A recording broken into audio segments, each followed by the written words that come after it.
Look, when it comes to police shootings, um, you got to realize that the only thing that's going to change like on a mass scale of police shooting people is if you change their procedure. You can argue, you can cry racism where you can't prove it. You can make you can ascribe all kind of motives to this officer that you can't prove. But if their protocol is if their protocol requires certain actions in certain situations, or if it gives officers freedom to interpret things this way or that way, and those determinations that officer makes is what leads to him pulling that trigger, then those are the things that you have to change if you want to stop police shootings.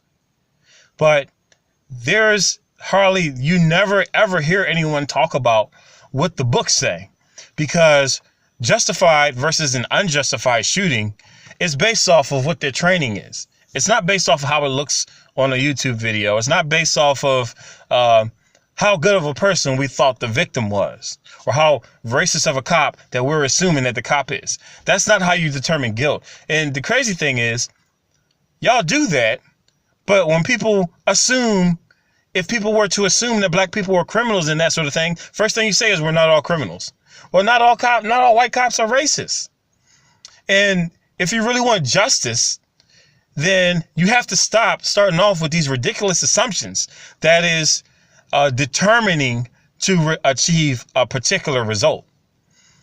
Justice is not just punishing an officer who takes a person's life. Justice is also an officer being exonerated if he did a justified shooting. Both of them are justice. They're both justice when the time is appropriate. See, y'all kind of have this idea that if a cop shoots a guy, especially if he's unarmed, if a cop shoots a guy that's unarmed, that automatically means that he was wrong. But it doesn't go by your assumptions of how police work. It goes by what they were trained. What they were trained and how they were trained to respond and react to certain situations. So my whole point is, if you want these things to change, you got to stop using your emotion and thinking that we're going to shut down stadiums and we're going to shut down highways and it's going to stop people it's going to stop cops from shooting people. Because emotion is not really the problem here. The problem is something totally different. The problem is their protocol that allows them, and this is assuming that it's a problem, right? The problem would be, or what you should be focusing on, you should be focusing on this step in their troubleshooting tree, for lack of a better word. So they show up on the scene and they assess the situation. And then it's like, if the situation is this, the officer is supposed to do that. If the situation is something else, the officer is supposed to do something else. So that's how things escalate to a shooting. It's not just that a cop comes out, sees a black eye, and then pulls the trigger. It doesn't work like that. There is an escalation of events that usually happen. And if you ignore that escalation of events and you just keep crying racism, you'll never change anything. You won't. Not only will you not change it, you'll continue to completely misunderstand why the problem keeps happening. Let me give you an example. Suppose you're watching a football game, right? And suppose you're watching the football game and you see the quarterback pitch the ball to the running back, right? And then you see the running back throw the ball down the field. And you don't know nothing about you, and you don't know. You're just like, yo, he's cheating. He's not the quarterback and he's throwing. And you get upset. And you're like, man, that's not even the quarterback. The running back's throwing the ball. They're cheating, right? The problem isn't that they're cheating. The problem is you don't understand the rules. And, somebody can come along and explain the rules to you. Then you'll be able to see it totally differently. And this is what happens, in my opinion, with a lot of police shootings. Not all of them, but a lot. And you're going to say, no, I know what I'm talking about. I seen the video. It's not based, their guilt or innocence is not based off of how it looks to you. Who are you? You're just some random dude. It's based off of what the rules are. Just like that running back throwing the ball is not Whether or not it's okay or valid for them to do that is not based off of the people watching the game deciding that's unfair. He shouldn't be able to do that. It's based off of the laws. It's based off of the rules that were predetermined and set in place. Those players need to operate inside of those rules. And if they do things that you don't like, but they're inside of those rules, then you need to shut up, learn the game, or watch something else because you don't know what you're talking about. As far as police shootings are concerned, y'all don't know. Most of y'all don't even know the rules. So you're arguing against something that you don't even know the rules of the protocol. You're just going by how it looks. Like that guy that's watching the football game. You're just on the sidelines like, that doesn't look right to me. Therefore, it's automatically wrong. And the crazy thing is, you do that, and then you say it's automatically wrong, and it's wrong because that person's racist. You never met this person a day in life. You don't know that. You don't know that. What you do is you cause more problems. You wonder why there's so much racial tension, because you whip it out when it's not even necessary. If you want to stop police shootings, you got to stop relying on your emotion, thinking that you're just going to bully the government or the officials or whoever until they press charges, because that doesn't necessarily lead to justice. That can lead to either justice, it can lead to an injustice of an innocent cop being charged, or it can lead to an injustice of them running a fake investigation just to please the public, but it's not a real investigation. So just trying to bully people into changing things doesn't work. And not only does it not work, it doesn't change the procedures of what causes them to be able to shoot people in the first place. So if you want to stop the shootings, you have to deal with the protocol. You need to get some lawyers, these activists, you need to get some lawyers to go through the police training and determine where in the training is the errors that allows the police to kill people unarmed. Like, where in the police training does it violate their rights? Because a lot of these shootings, they follow their training. And the issues or the things that cause them to pull the trigger are matters of interpretation. But again, because you don't know the rules of the game, you don't know that the police are giving a spectrum, or they're giving some leeway to make certain interpretations. And you don't know that, you completely miss it when that could be the problem. Maybe they need to have a tighter spectrum. Maybe they need to get rid of that altogether. There are so many different things. There's so many different ways to approach the problem. But just yelling and screaming, do something, do something, do something. It ultimately, what that won't change anything. It will just lead to, if it leads to any changes at all, it will be changes that won't solve the problem that you're trying to solve. So here's an example, right?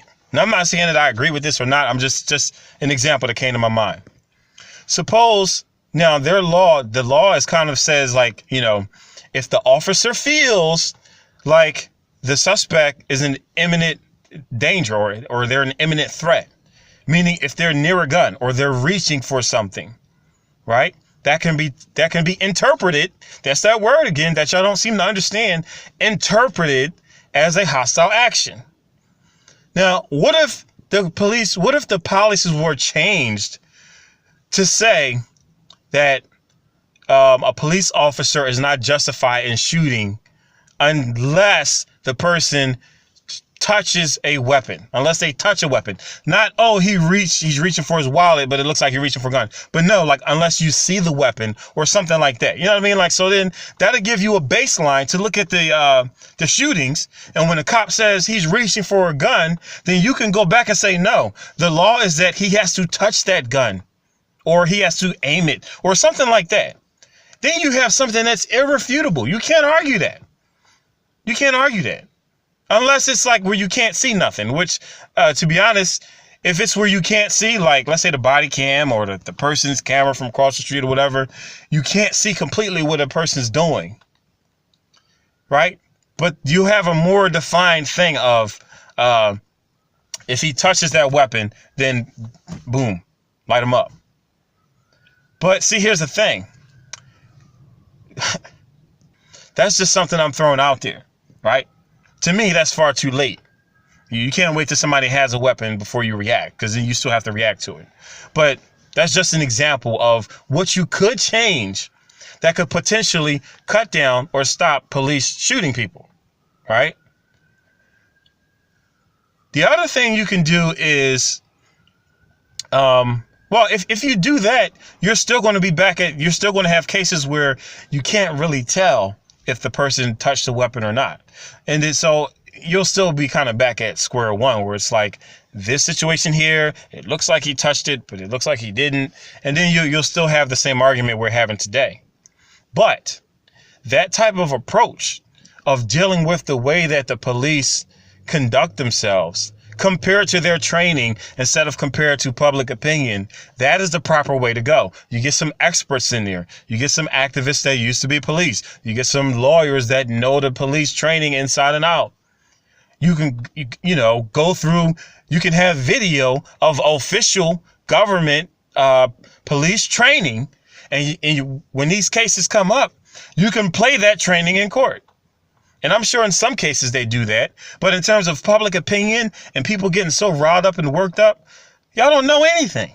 A lot of times y'all don't know anything. You're just going by how it looks on the video. And that's not how you do it. And even if that's how you do it, if you feel so strongly about advocating for change and protesting or rallying for change, you have to know, what do you want to change? You can't just say, well, I just want racist cops to stop shooting us. Well, the problem is the officer and you have completely different reasons why the shooting happened.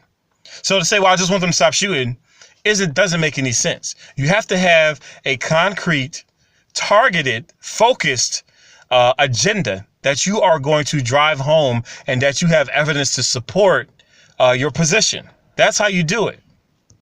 Blind emotional activism doesn't change anything. It doesn't.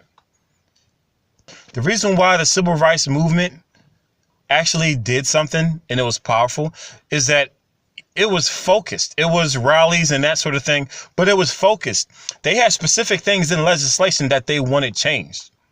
The idea that you cannot discriminate against someone based on their race or whatever, like those, or the idea that you have to sit at the back of the bus, or the idea that you can't go to this white school that has far better education and stuff, but you have to go to this other school. They had specific things that they went after. And as a result, with them sticking together and staying focused, they were able to change those things. But today, that's not what you see. What you see is just a lot of unfocused anger. All it does is just only thing it does is to make people argue. It makes black people argue with white people, or black people argue with people in law enforcement about the problem. It doesn't change anything. If you want police shootings to stop, and then we didn't even get into compliance. So I might as well say that because I was going to end the video. If you want police shootings to stop, this is also what you have to do. You be focused and direct on specific parts of the police training or government legislation that needs to change in order to properly protect people. That's what you go after. And then the other thing is you hold people accountable for being stupid. And you say, look, you put yourself in a situation with these cops. You say, look, if you put yourself in a situation where you have to deal with these cops because you're being an idiot, we're not going to support you. We're not going to march for you. We're not going to do anything like that. You're on your own. We're not paying your bail. We're not paying for your lawyer. You're on your own. If you want to be an idiot, you're going to deal with the consequences. So you challenge both sides, because a lot of these things can be prevented by the person who got shot having some common sense. Right? So you hold the police accountable and you hold individuals accountable for being stupid. And you don't go out there and support every criminal that commits a crime and pretend like that criminal was a saint, because that's not going to fly in court. And then you have to know how the courts work. The courts take into account your criminal record, especially if you have a history of resisting arrest or things like that. Like, you just got to know what you're doing. And it frustrates me because there's so much emotion, there's so much passion, but there's not enough knowledge. There's not enough. There's people that don't know what they're doing. You think that, like, it's just enough for you to be angry and to wave a sign or that sort of thing. That's not enough. If you really want it to change, if you really want a civil rights movement, you have to do what they did back in the day. And you have to take specific things in legislation and police training, and you have to attack those things. Not make up racism or whatever that you can't prove. You stay away from the things that you can't prove. You focus on the things that you can prove will have a difference. And you see you just stick with it. And then I should say, I think I said it earlier in the video, and I'll end with this. You got to realize that there are some criminals out there that are stupid. There are some people out there that are either stupid or so scared that they do things that they ought not do. You have to accept that reality. You have to not only look at the possibility that there are racist police or there are corrupt police, because there are. You have to also accept the reality that the people that are, most of these encounters are not just a person going to go get milk from the store. A lot of times it's because they committed a crime or they're accused of committing a crime. And that's how they have that encounter. And then you have the small minority of people who are just like a so-called innocent traffic stop where they didn't do anything hostile. They didn't necessarily commit a crime. Maybe a traffic violation, Those are different. Those are slightly different because that's the small minority. You look at most of the men, you look at most of the people that are killed by the police, and they're not just walking home with bread and milk in their hand. They're basically on the tail end of doing something. So you have to deal with everything honestly. You can't challenge police officers. You can't challenge white people and say, look, you need to be open and honest about this because this is a problem. But then on the other hand, you're like, Ray ain't do nothing. Ray has straight A's and, he was a great father when, he's not a great father. He's dropped out of high school because that's what y'all do. That's what we do. You have to be open and honest and willing to deal honestly with whatever the problems are before you can expect other people to do the same thing. And if you're not willing to do the same thing, you won't have the respect of anyone else that you're yelling at.